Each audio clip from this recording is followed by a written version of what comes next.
Hello friends, எல்லாருக்கும் வணக்கம். நம்ம வீட்டு சமையல் சேனலுக்கு உங்களை அன்புடன் வரவேற்கிறேன். ஃப்ரெண்ட்ஸ், இன்னைக்கு நம்ம வீட்டு சமையல் சேனலில் பார்க்கக்கூடிய வீடியோ மீல் மேக்கர் பிரியாணி தான் பார்க்க போகிறோம். இந்த மீல் மேக்கர் பிரியாணி ரொம்ப ரொம்ப சூப்பராக இருக்கும்.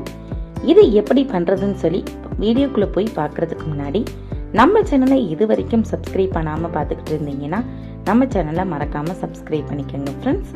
ஓகே ஃப்ரெண்ட்ஸ், வாங்க வீடியோக்குள்ளே போய் எப்படி பண்ணலாம்னு சொல்லி பார்க்கலாம். இப்போ மீல் மேக்கர் பிரியாணி பண்ணுறதுக்கு ஒரு குக்கர் அடுப்பில் வச்சுருக்கேன். இப்போ குக்கர் சூடானதுக்கப்புறம் ஒரு 3 ஸ்பூன் அளவுக்கு எண்ணெய் சேர்த்துக்கலாம். இன்னைக்கு நெய் சேர்க்காம தான் நான் பிரியாணி செஞ்சுருக்கேன். இப்போ எண்ணெய் சேர்த்ததுக்கப்புறம் எண்ணெய் நல்லா காஞ்சதுக்கப்புறம் 2 பட்டை, 2 பிரியாணி இலை, 4 கிராம்பு சேர்த்துக்கிறேன். இது எல்லாம் சேர்த்துட்டு எல்லாம் பொரிஞ்சதுக்கப்புறம் 1 கப் அளவுக்கு வெங்காயத்தை இந்த மாதிரி நீளமாக கட் பண்ணிட்டு சேர்த்துக்கிறேன். இப்போ வெங்காயத்தையும் சேர்த்துட்டு வெங்காயம் நல்லா பொன்னிறமாக ஆகிற அளவுக்கு நல்லா வதக்கிக்கலாம்.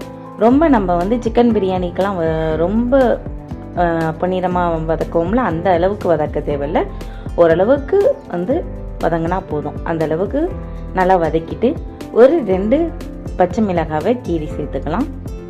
இப்போ எல்லாம் சேர்த்துட்டு நல்லா வதக்கிக்கலாம்.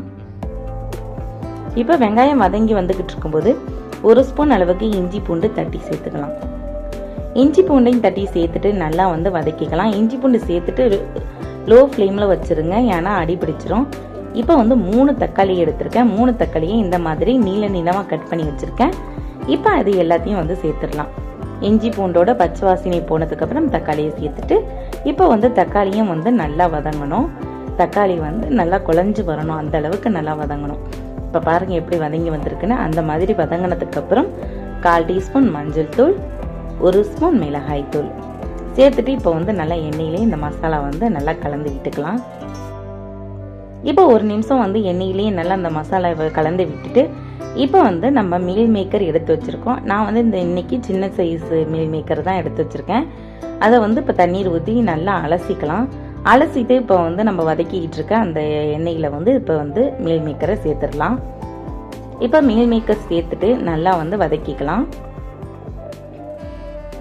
இப்போ எண்ணெயிலே கொஞ்சம் நேரம் நல்லா வதக்கிட்டு இப்போ பாருங்க ஓரளவுக்கு நல்லா இப்போ எண்ணெயிலே நல்லா வதங்கி வந்துட்டு இப்போ இந்த ஸ்டேஜில் நம்ம 1 கைப்பிடி அளவுக்கு கொத்தமல்லி தழை, புதினா இலை 1 கைப்பிடி அளவுக்கு சேர்த்துக்கலாம். 2ஐயும் சேர்த்துட்டு இந்த மாதிரி நல்லா வதக்கி விட்டுக்கலாம். இப்போ இது 2ஐயும் நல்லா வதக்கி விட்டுட்டு ஒரு அரை எலுமிச்சம்பழத்தோட சாறு எடுத்து பிழிஞ்சு வச்சுருக்கேன். அதை இது கூட சேர்த்துக்கலாம். சேர்த்துட்டு இப்போ நல்லா வதக்கி விட்டுக்கலாம். இப்போ எல்லாம் நல்லா வதங்கினதுக்கப்புறம் இப்போ நான் அரிசி 2 கிளாஸ் எடுத்துருக்கேன். அதுக்கு 6 கிளாஸ் அளவுக்கு தண்ணீர் எடுத்திருக்கேன். நீங்கள் பொன்னி அரிசின்னா ஒவ்வொரு அரிசியை பொறுத்து மாறும் தண்ணீர் சேர்க்கறது. இது வீட்டில் அரைச்ச நம்மளோட வீட்டு அரிசி. அதனால இதை நான் இதுக்கு எப்போதுமே நான் குண்டலில் தான் வடிப்பேன். இருந்தாலும் குக்கரில் வச்சா இதுக்கு 3 கிளாஸ் அளவுக்கு தண்ணி சேர்க்கணும். அந்த மாதிரி நீங்கள் என்ன அரிசி சேர்க்குறீங்களோ அதுக்கு ஏற்றாப்புல தண்ணியை கூட்டி குறைச்சிக்கோங்க. இப்போ தண்ணீர் சேர்த்துட்டு அதுக்கு தேவையான அளவு உப்பும் சேர்த்துருக்கேன். சேர்த்துட்டு இப்போ தண்ணீர் எல்லாம் கொதிச்சு வந்ததுக்கப்புறம் இப்போ அரிசியை சேர்த்துடலாம். அரிசியை சேர்த்துட்டு ஃபஸ்ட்டு கொஞ்சமாக உப்பு சேர்த்தோம், அதனால் இப்போ பார்த்துட்டு நல்லா உப்பு சேர்த்துக்கோங்க. உப்பு சேர்த்துட்டு இப்போ மூடி வச்சு 5 விசில் வரைக்கும் வச்சு எடுத்துக்கினேன். நார்மலாக ஒவ்வொரு அரிசிக்கும் ஒவ்வொரு மாதிரி விசில் மாறுபடும். பொன்னி ரைஸ்க்கெல்லாம் 2 விசில் வச்சா போதும். பாஸ்மதிக்கு 2 விசில் வச்சா போதும். பொன்னி ரைஸ்க்கு 3 விசில் வைக்கணும். அந்த மாதிரி ஒவ்வொரு அரிசிக்கும் மாறும். இந்த ரைஸ்க்கு 5 விசில் வச்சா தான் வேகும். இப்போ 5 விசில் வச்சு எடுத்துட்டேன். ரொம்ப உதிரியான ரொம்ப சூப்பரான மீல் மேக்கர் பிரியாணி ரெடி ஆயிடுச்சு. இதே மாதிரி வீட்டு அரிசியில் ரொம்ப சிம்பிளாக மீல் மேக்கர் பிரியாணி வீட்டில் கிடைக்கக்கூடிய பொருட்களை வச்சே செஞ்சு பாருங்கள்.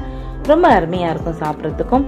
ஓகே ஃப்ரெண்ட்ஸ், நம்ம வீடியோ பிடிச்சிருந்தா நம்ம வீடியோவை லைக் பண்ணிவிட்டு நம்ம சேனலை மறக்காமல் சப்ஸ்கிரைப் பண்ணிக்கோங்க ஃப்ரெண்ட்ஸ். உங்கள் ஃப்ரெண்ட்ஸ்க்கும் யூஸ் ஆகும்னு நினச்சிங்கன்னா நம்ம வீடியோவும் மறக்காமல் உங்கள் ஃப்ரெண்ட்ஸுக்கும் ஷேர் பண்ணுங்கள். ஓகே ஃப்ரெண்ட்ஸ், தேங்க்யூ, பாய்.